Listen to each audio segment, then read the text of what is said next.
जन्म जन्म की थकान मिटा देती है। इस मनुष्य के अनंत जन्म हैं, अनंत, ये अनंत जीवन है, न जाने कितने जन्म हो चुके हैं और न जाने कितने होंगे। आकर 4,84,000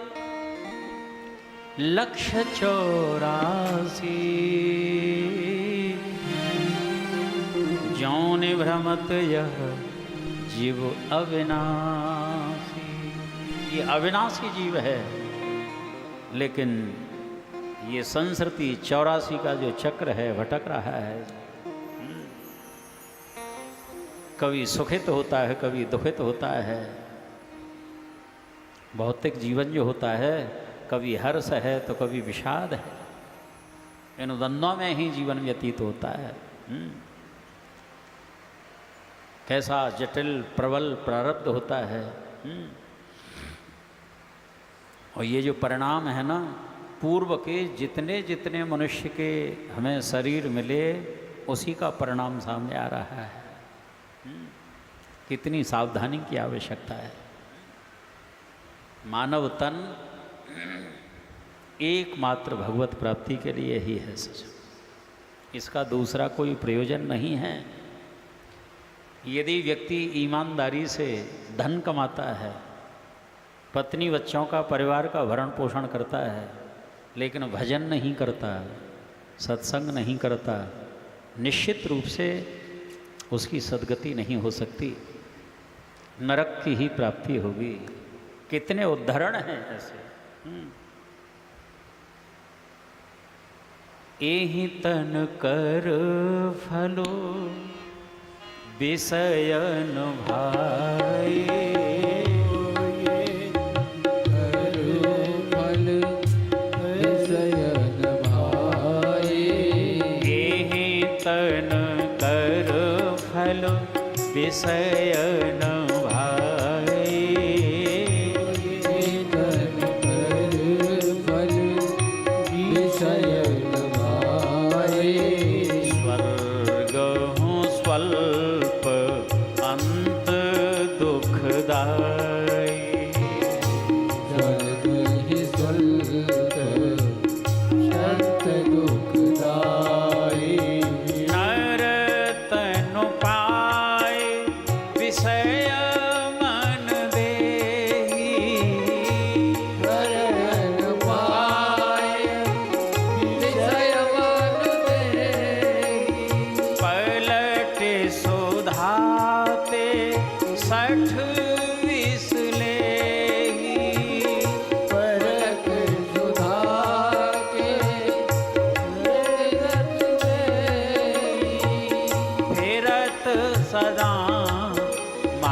शास्त्रों में ये कहीं नहीं पाया गया कि प्रभु यदि कृपा करते हैं तो किसी हेतु को लेकर के करते हैं, किसी कारण को लेकर के करते हैं।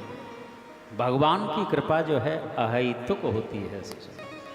कब हो के करे करुणा नर देही, देत ईस विनु हेतु सनेही। 84 का जो चक्र है मान लो, उसमें से जीव को निकाल करके उसको विराम दे करके और ये अवसर प्रदान कर देते हैं। अमृत तुल्य। लेकिन मनुष्य जो है ऐसी प्रमादता में जीता है कि उस अमृत के बदले में विष को पीता रहता है, सारे जीवन विषपान करता है।